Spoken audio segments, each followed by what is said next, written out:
Welcome back to Animation Fascination. I'm Mark Vibert, and with me again is Stanford Clark. Hey there.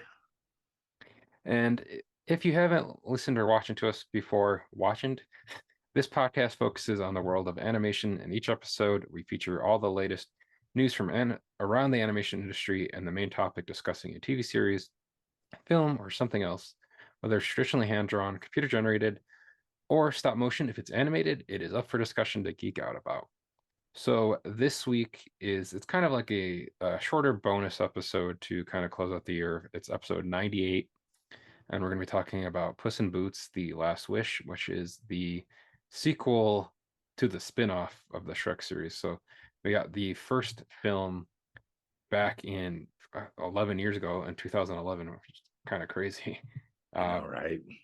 and like this film has been through like all kind of different variations since then. So like it kind of was like in a different development statuses since I want to say November 2012, and then last week, was it last week? Everything kind of blurs the past few weeks together. We talked about Guillermo del Toro's Pinocchio. Guillermo del Toro had, like we spoke about, and that was the executive producer on that first movie too. So they had already done like some script drafts and stuff for a sequel back uh, during the development of the first film, and the director Chris Miller, who had done that first film as well, had wanted to take Puss on like different adventures and whatnot. And there wasn't any kind of updates with the film until like around April of 2014, um, when Antonio Banderas basically at that point had said that the work on the sequel had finally begun at that point. So again, this is still like what, like 8 years ago at this Yeah, I was point. gonna say it's And been a while. yeah, like I mean, and animated films, I mean, generally take about, I think it's been getting shorter just with the technology, but uh about like 4 to 5 four to years or five so. years. Yeah. And depending on like the medium, whether it's the CG animated films, or if it's, like a stop motion films, or even like hand drawn animated films, which there's not that many of, but there are still a few. So like back in June 2014, the movie at that point was then titled Puss in Boots 2, Nine Lives and 40 Thieves. But I mean, that title has a whole bunch of numbers in it. And that's, I feel like that could get confusing super quick. But it seems like Yeah. generally just with that title already, they kind of had the idea of kind of like the Nine Lives kind of thing going on in there at that point. And Yes. and at that point, it was scheduled to come out November 2nd of 2018. Wow. And then at that point, it was then pushed back to December of 2018. Uh, all the while, in January 2015, Puss in Boots 2 was removed from the release schedule following like a corporate restructuring that DreamWorks Animation was having at that time. And they had like a new policy of only releasing two films a year. So then 2 months later, at that point, Banderas had said in an interview that the script was under restructuring, and that Shrek may appear in the film. So cut to November of 2018, and then it was revealed at that point that Chris Milandari, who is the founder and CEO of Illumination, that both the movie and Shrek 5 were in the works. But however, there wasn't other news after this, leaving the fate of both films uncertain for a year. And then back in February of 2019, it was then actually revealed that the sequel was still in development. And then here's also partly why I'm wearing like this whole get up today, was that if you're if you're listening, what I just said went over your head. Now with the undetermined release, Bob Perichetti, am I pronouncing his name right? Stanford. I think so. Yeah. Okay. Who was one of the directors of Into the Spider-Verse, directed the film. Which, after watching The Last Wish, you can definitely see the influences of Into the Spider-Verse on the Puss in Boots sequel. But we'll get into that a little bit more in a second. And then finally, in August of 2020, DreamWorks Animation trademarked the name of of the title of the film as we've seen it now. And then at that point, it was then scheduled to come out March 15th of this year. Then it was pushed one more time to September 23rd of this year. And then finally, it was finally pushed to 8 days ago, December 21st of 2022. And now it's finally out in theaters as of December 29th, What a 2022. what a journey this film's on. I know that probably Yeah. lots of films, this happens to, but this was, a bit of a doozy, I think. But Oh yeah. what a relief they must all feel to have the film, completed and out there and people enjoying it. Yeah. And like before we get into the like talking about the film itself, we're kind of your like overall impressions, thoughts of the Puss in Boots sequel. Mark, I had a blast. It's one that I've really been looking forward to. I instantly, when the trailer started getting in, kind of heavy rotation, started. I mean, the trailers. I'm trying to remember the first trailer I saw. I believe it was earlier this year, and I can't remember if they were shooting for that September release date, or not. Yeah, I think That's so. one thing yeah. But still, instantly I noticed that they were doing something different with the animation, and I was all for it. I love it. The painterly style that they employed in this film, it really gives it a unique look, Yeah. and I think really enhanced my enjoyment of the film. And then also the film is just funny. I thought the script was solid, and I enjoyed it a lot. Yeah, I would agree. Like you and I had talked about like how the animation looked too in previous episodes of the podcast with like when we had seen the trailer and kind of seeing the same way like Miles is kind of animated on like Yes. twos and threes in Into the Yep. Spider-Verse. Like they did kind of the same thing here in this movie with Puss. Um, Exactly. and not just him, like the sleeping giant near the Yes. beginning of the film's kind of done like that same way. Yeah. And I just liked the like overall kind of like production style and um, design to the entire film too. Like it doesn't really super like it's not like a super departure from like what you're used to Right. of Puss in Very Boots from subtle. Shrek. Yeah, it's like if you like very subtly meshed the kind of art styles of Into the Spider-Verse with the Shrek films and the previous Puss in Boots movie, you would get kind of the look of this movie, which I thought was really well done. I liked like we got some returning voice cast too, like Antonio Banderas is obviously back as Puss in Boots, and then Salma Hayek returned as Salma Hayek Kunal uh returned as Kitty Softpaws. And uh so some of the like the new cast in this too is Harvey Gillian, who I don't know if you've watched the show Stanford, but the show What We Do in the Shadows, he plays funny enough a character named Guillermo on that. He played Perrito in this the dog kind of masquerading as a cat Yes. who really wants his belly rubbed. Um, which side note, my son's review of this movie, because he actually got to see it before I did, was that the only thing that he did not like the movie and that he thought made it bad was when Purito showed up, and he did not. Oh, he didn't Apparently, care for the yeah, character. apparently, yeah, he did not care for him at all in the movie. But Okay. I don't know. I liked him. I thought he was funny. I thought he was funny. Yeah, I Yeah, thought he was good. I thought he was a good sidekick slash yeah, comic relief, yeah, yeah. Uh, Kind of fitting in that same vein as like Humpty Dumpty, like with Zach Galifianakis in the first movies. He's kind of the bad guy, kind of like a sidekick as well, and it's kind of like that comedic relief in that first movie. But I thought that he did a good job in this one too. And then we had Florence Pugh was Goldilocks, which I liked this whole casting of the Goldilocks and the Three oh my Bears. goodness, that was one of my favorite things about it. I Yeah, thought the kind of the subplot, and then also just their care, how they fit those characters in the film was so great. It was like right out of a Guy Ritchie movie or Yeah, something, you know.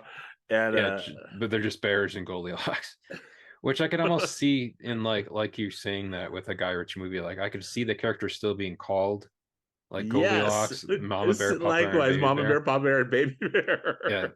but I mean, but then they'd all just like obviously be humans in that. Yes, But yeah, I liked Florence Pugh as Goldilocks, Olivia Colman as Mama Bear, Ray Winstone as Papa Bear, Samson Ko as Baby Bear, and then kind of a holdover from Spider-Verse 2 is that you had John Mulaney as yeah, Big Jack Horner. yeah. Rather than little Jack Horner in Yeah, the corner, he got big. yeah.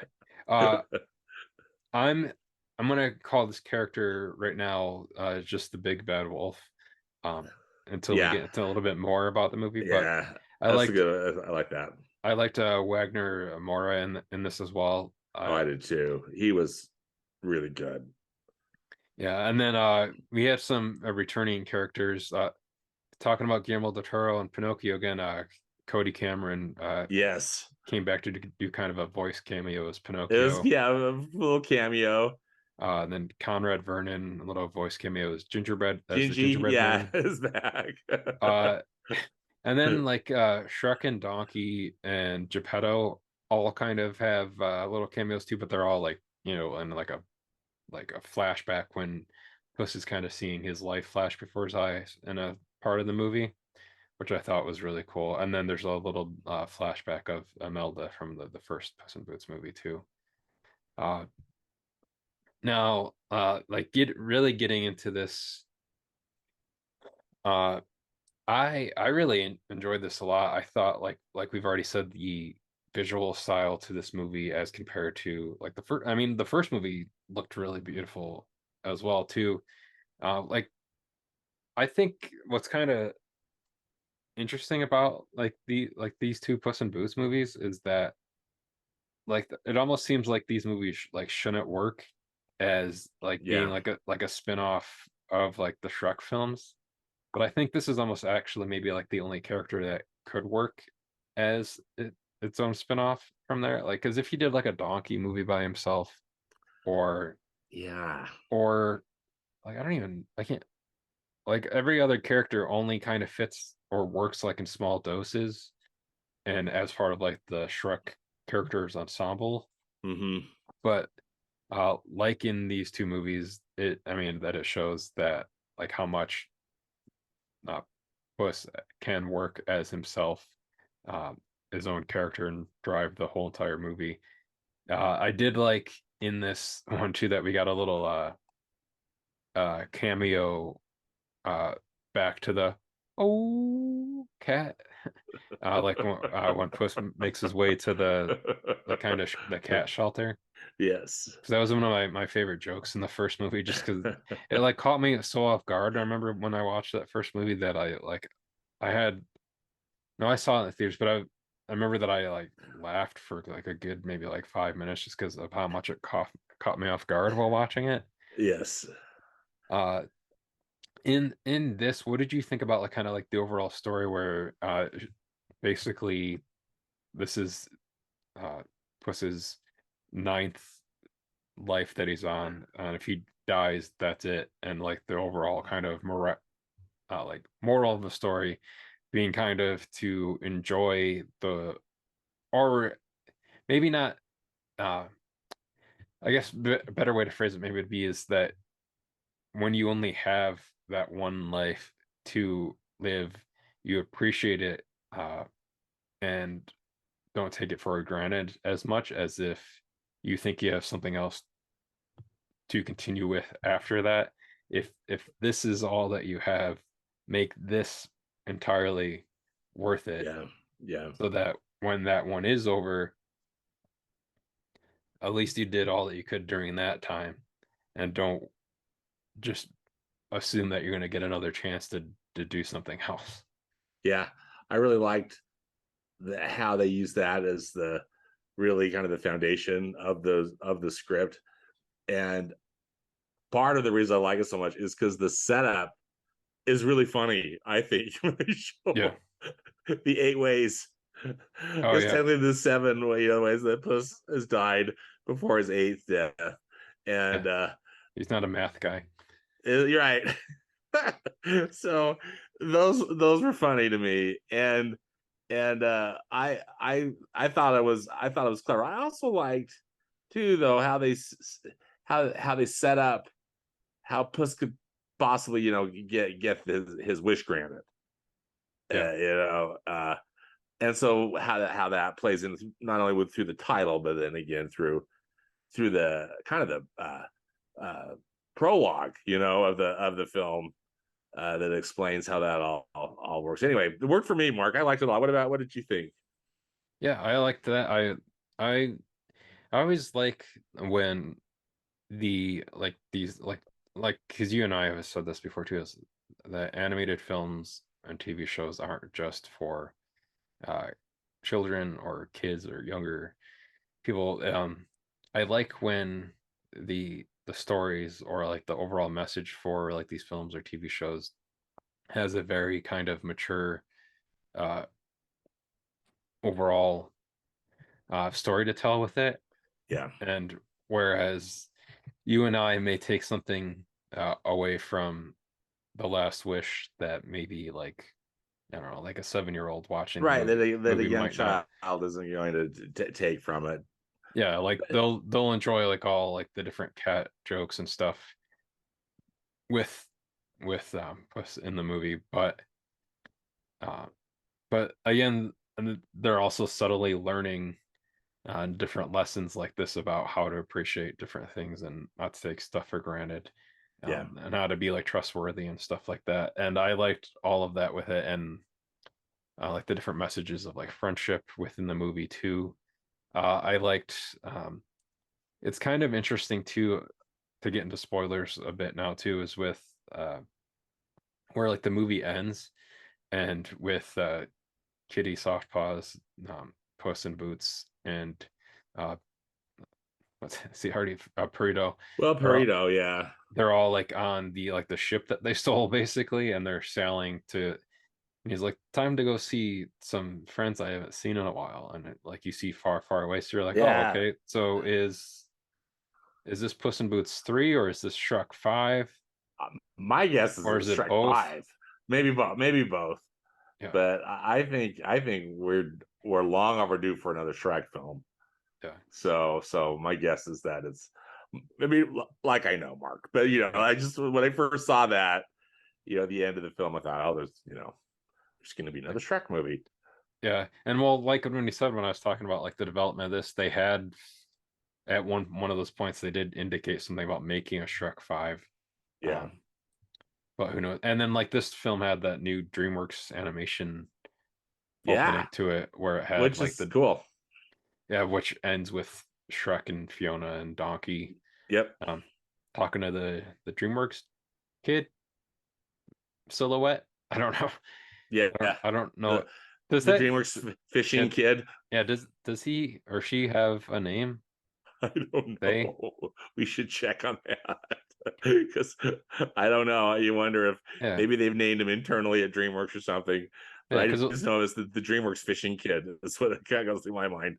yeah, because like we know like the lamp for Pixar is Luxo Jr. So Right. it feels like that kid should have a name too. Yeah. Oh, I agree.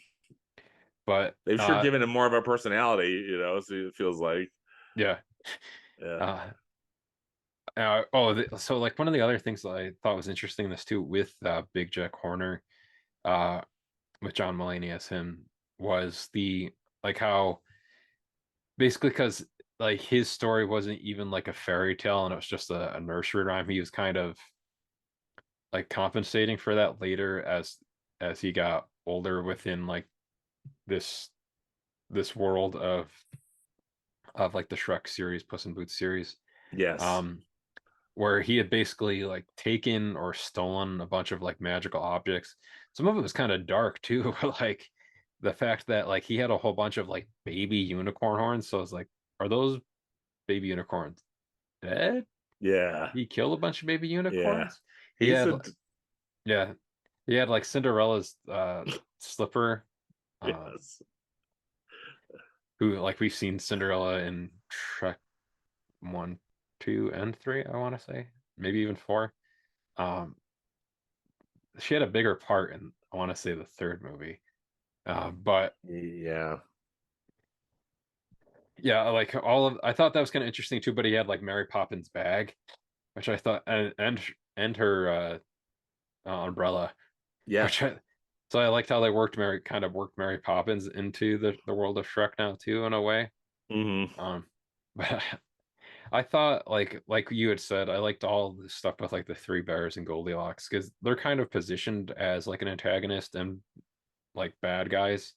Um, but that really ends up obviously becoming like Big Jack Horner more so than anyone else. Like Yeah. even like we brought up the Big Bad Wolf, Oh, but even more so than the Big Bad Wolf. Yeah. yeah, because Yeah. with that we find out that that's actually Death, which when you go back and think about it, it kind of makes sense because like the weapon that they're using is like the two like hand sides. Yes. Um, so that kind of fits with that too, It and like totally fits. even like wearing like the robe over their head. Um, so I liked that kind of whole story too, and it was basically like after Puss had kind of shown he wasn't like an arrogant um, cat anymore that just kind of would give away his life willy-nilly and Yeah. that he then earned respect from Death again at that point. So I thought that was kind of a cool thing in there too. I liked Uh, it too, Mark. When when Death, shows up early on in the film, again with that beautiful painterly style that they use, yeah, that turns red. You know yeah, how the background goes to yeah, red, just like yeah, that opaque red. and it is scary, and I Yeah, think I I thought that was really effective, and a really effective way toward the character. I mean, for Puss in Boots to kind of get a reality check, like, oh crap, yeah, I am gonna die. yeah, I thought it was very effective. yeah, and like even like the whole like whistling that Yes, that he did too, that was like kind of creepy and very effective as far as being like creepy like that. Uh, the I liked the like that whole kind of like the Cave of Lost Souls kind of sequence in yes, here too. me too. And like you saw like the different lives basically uh that Puss had during the well not during the course of the movie, but like during the course of his 8 lives so far up leading up to this ninth life. Yeah. Um I liked how that one version of him too is like super jacked. Like Yeah. Puss in Yes. Puss in Boots doesn't need a spotter. Plus, it's just weird to see like a cat like with ripped like pecs and abs too. So it's kind of weird. Although Yeah. speaking of character design, Funny. I thought it was very clever how they had him have a beard for a while, where it was just Yes. basically like the cat fur on his face grew longer. I Yes. I liked that a lot. I It included was it in funny. the short for this Yeah. episode.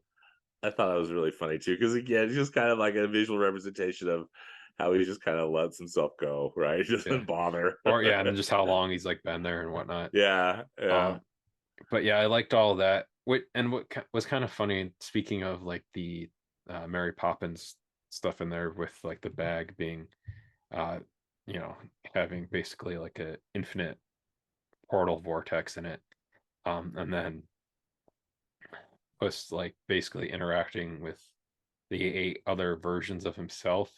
I got a lot of Doctor Who vibes from like that, Yeah, it's like and I almost somebody's watched Doctor Who yeah, at and DreamWorks. I almost wondered. I was like, does each time Puss dies, does he like actually like die? And this is kind of a sort of new version of Oh, interesting. him, Yeah. and maybe that's why he can't really remember how many times that he's died because I don't know, or just because it seems like some of the stuff like is lessons that he's already learned before too, Yeah. like as far as not like being arrogant between like him showing between the first time he showed up in Shrek 2 up through Shrek 3, 4, and then the first Puss in Boots movie. Just like the different character arc he's been on throughout. I guess one, two, three, four. I guess he's been in 5 movies now. He's actually had, or no, four movies. Yeah, two, three, four. Yeah, it's four, isn't it? Yeah, because Two, he wasn't. three, Yeah, because he wasn't in his the first. standalone. Yeah, because he wasn't in the first Shrek movie. Yeah, So two. No, it was 5. because was he in four? Yeah, so two, three, four, and then Puss in Boots 1, Puss in Boots 2. So Yeah. so so he's actually had more. He's actually had more movies than Shrek. He's been in more movies than Shrek, if you don't count the small cameo that Shrek had in this movie. Right. I If gotta tell you, Mark, just a shout out though to Antonio Banderas, who is so brilliant in this role. Oh yeah, Uh, and he sang in he, this one too. yeah, I mean, he has to carry the film, and he does it with such panache.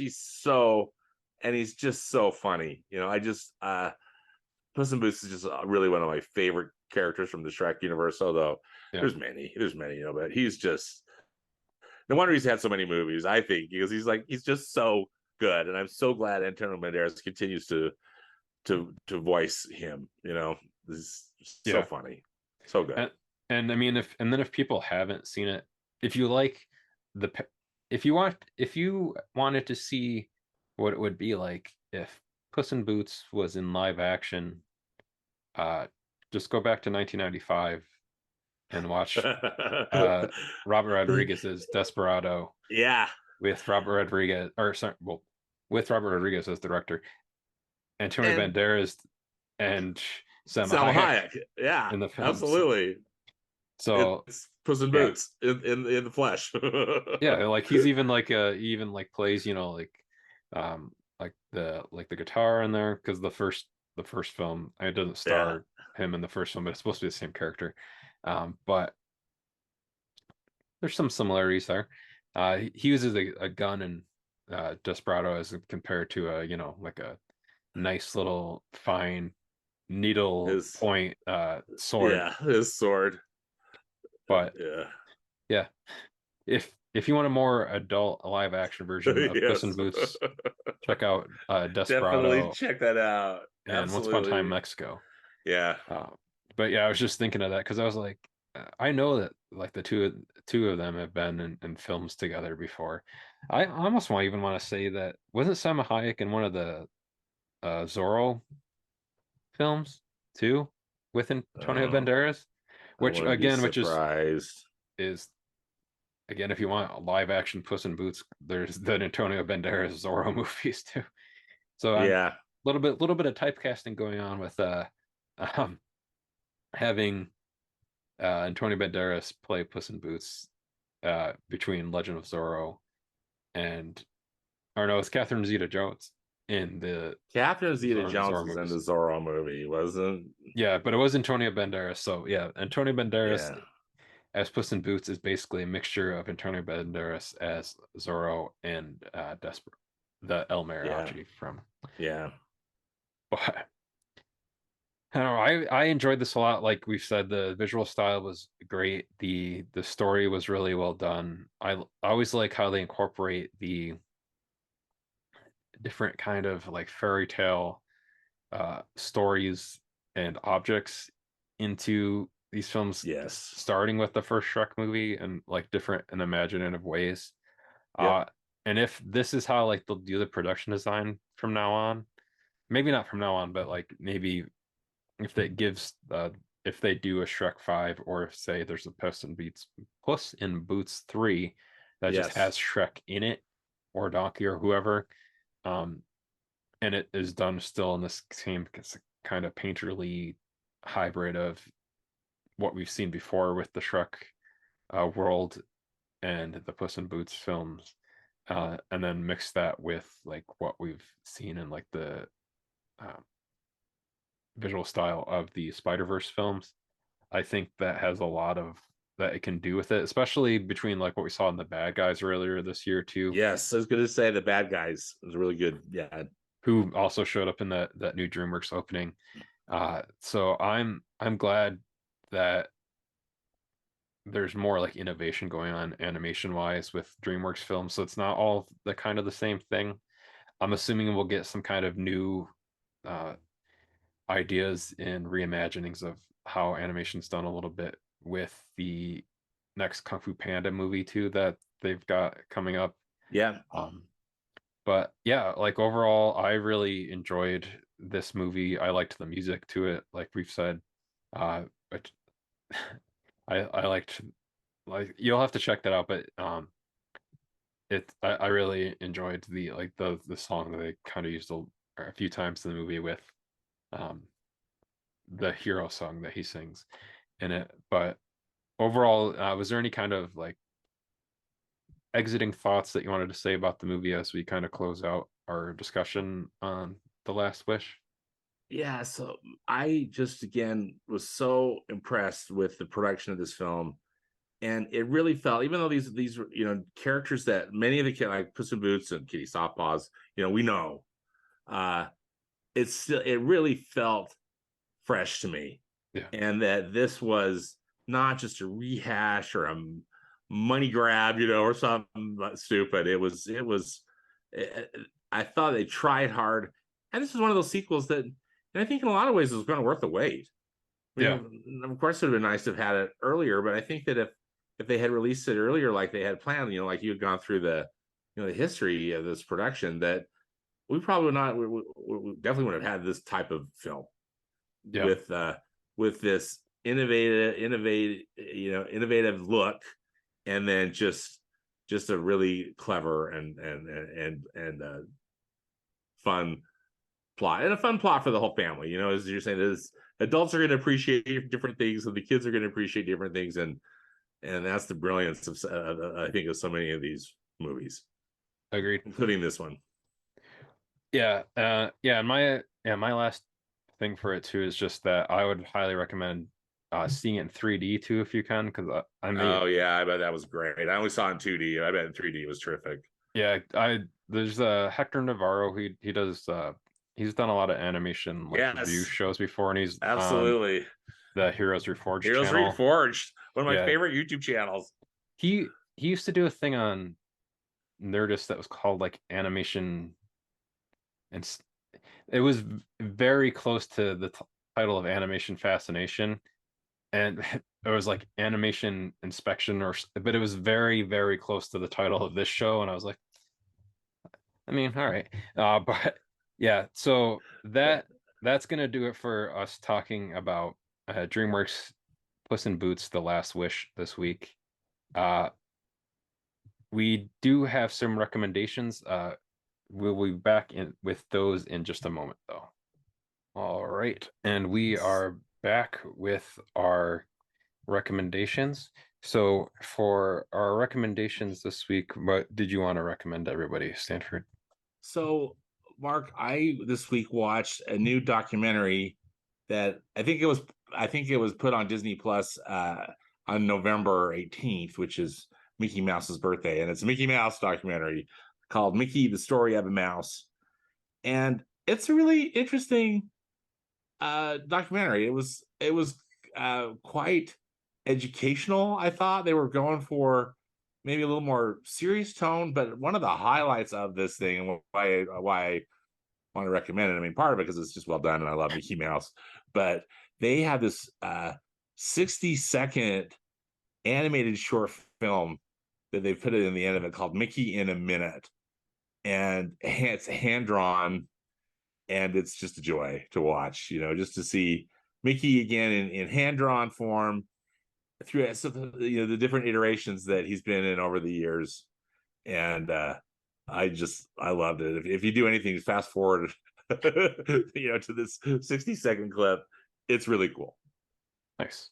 I'll definitely want to check that out. I haven't watched it yet, but I do definitely want to watch it. It's on my queue to watch. Uh Nice. and I hope we get more Mickey stuff from them animated wise. Me too. Just since I mean, since it all started with a mouse, then should keep doing stuff with Mickey. Yes. And my recommendation, I'm gonna keep it short and sweet. It's not animated, but I really enjoyed it a lot. Was the Glass Onion, a new Benoit Blanc mystery from Ryan Johnson. Uh, I really enjoyed Knives Out that he put out a few years back, and then this one was really great as well too. There's some nice little cameos in there too that I won't spoil. But one of them I didn't even realize until I was looking at the credits during the end of the movie, and that when I saw that, it made me laugh. I would highly recommend the Glass Onion film. If you got a chance to see it in theaters back in November, then I am very jealous. I know Stanford got to see it Yeah, then, but it yeah, is on Netflix now. good Um, stuff.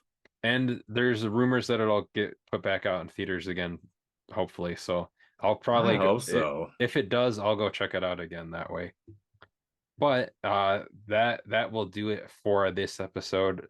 Don't forget you can follow us on Twitter individually or the show.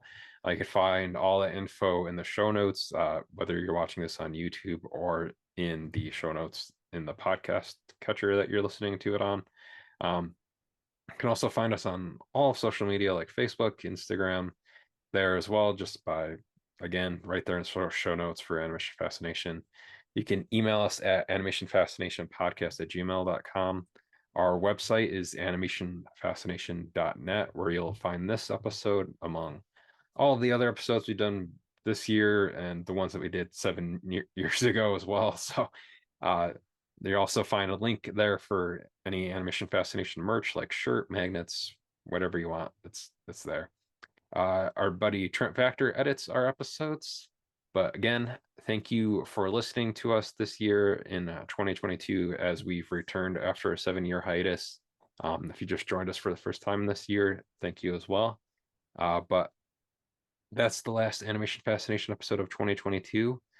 When we come back, it'll be Star Wars related, and then we have a special surprise for episode 100 near the end of January. So I'm Mark Vibert for myself, Stanford Clark. Thank you for listening. Happy New Year, and make sure to tune in again next time. Bye, guys.